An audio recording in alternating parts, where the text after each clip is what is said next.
This new series I'm starting up is called 3 Fights 4. It's pretty self-explanatory, right? It's going to be a fighter and 3 fights. I'd like to see them get it. Now, this guy we're talking about today, not that long ago, was the face of the UFC. Not that long ago was known as one of the most dominant champions in UFC history. Not that long ago was a huge fan favorite. And everything's changed. Everything changes after a couple losses, right? We're talking about the Last Stylebender, Israel Adesanya. Now, I do think he could turn it around. I do think he's a guy that if he does turn it around, it's going to be very easy to get the momentum back. I think it's going to be very easy for him to get into a title shot again, no matter what weight class he's in. We'll talk about that in a little bit. So let's just jump right in. Let's talk about 3 exciting fights that we would all like to see Israel Adesanya get in. Now, this one could be the striking clinic of the century. I'm talking MVP versus the Last Stylebender? Are you kidding me? Ever since MVP been in the UFC, right? He was like a lifetime welterweight before, but he's been fighting at middleweight. I think his next fight is at middleweight. And now you got MVP versus Izzy. 2 of the nastiest strikers in all of MMA history, but 2 completely different strikers. Yes, both of them like to stay on the outside, but it's very different. MVP likes to be unpredictable, right? Where Izzy's so textbook, so clean, right? Very, like, he feints a lot, really good feints. Where MVP is just distracting, blitz. I want to see what style's more effective.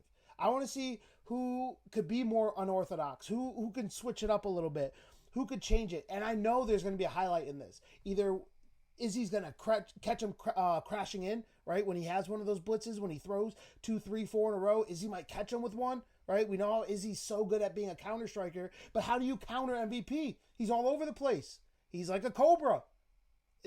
To me, this fight is the fight to make. I want to see this fight so bad because I think Izzy is in his fun fight era, right? Earlier, I did say I could see him getting back to a title shot, but I just don't think that's even what he wants at this point. I think he just wants legendary moments. He kind of wants to build his legacy because he's already a Hall of Famer, right? He's one of the most dominant middleweights of all time.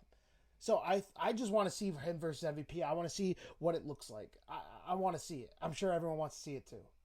This one's definitely not as sexy, not as exciting, but makes the most sense, and it's probably the most realistic. Israel Adesanya versus RDR Renard de Ridder. He's coming off the big win off of Robert Whittaker, even though I don't think he won the fight. But when you get those wins, you get big fights. And Izzy has struggled with grapplers in the past, but Whittaker just showed if you could keep on the feet, RDR is not going to look good. It's going to look awkward. It's going to look ugly. He turns away from punches. He runs away from punches. And Izzy could sleep guys. He could sleep people. So I think it's a winnable fight for Izzy. I mean, if they went against each other, who am I going to bet on? Lately, probably RDR. But I could see a path for victory for Izzy. I don't think it's a lock that RDR wins, especially the way he looked on his feet against Whittaker, right? He has that nice knee up the body, but I don't think Izzy's going to get touched by the knee. He makes his reads so well. He reads guys so well. So I don't think RDR is going to be able to touch him on his feet. Now, is he going to be able to get him to the ground? Probably. And then that's going to be a problem for Izzy. So out of all the fights I'm picking, this one's probably the least exciting, but I think it's the most realistic, and we're probably going to get this one next. Now, I went crazy with this one. This one's out there. A lot of cards have to fall into place to make this happen. But if it does, boy, oh boy, we're in for some good like WWE level storylines here. We got Yuri Prochazka versus Khalil Roundtree coming up. The winner's probably going to get a title shot. The winner's probably going to face the winner of Pereira and Ankalaev. Now, let's just say the loser of that fight wants to fight a guy coming up to a new weight class. Because I know a lot of people look at Izzy and they think he's a skinny guy, but he's a big dude. Everyone always says that about Izzy. Like, he's surprisingly huge. So what if Izzy bumps up to 205?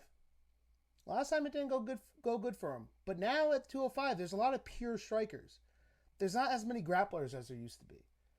So I think Izzy bumping up to 205, right, might help the chin a little bit. Even though guys might hit harder at 205, you're able to retain more water. When guys move up in weight, they always say their chin's better. So now Izzy moves up to 205. He fights the loser of Yuri and Khalil Roundtree. Now let's just say Izzy gets the win there. Let's say Alex Pereira beats Ankalaev. Now it's gonna let's just put this out there. Izzy's only like 2 fights away from a trilogy fight in the UFC with Alex Pereira. This could happen. And even if Izzy moves up, let's say Alex loses, what's there to do with Alex? We're not going to put him against Yuri again, non-title. We're not going to put him against Khalil again, non-title. We're not going to put him against Jamal Hill again, non-title. We have Izzy move up. We have Izzy go to 205. Now, there's so many fun matchups for Izzy. I think Izzy smokes Jamal Hill. I think Izzy probably beats Khalil Roundtree.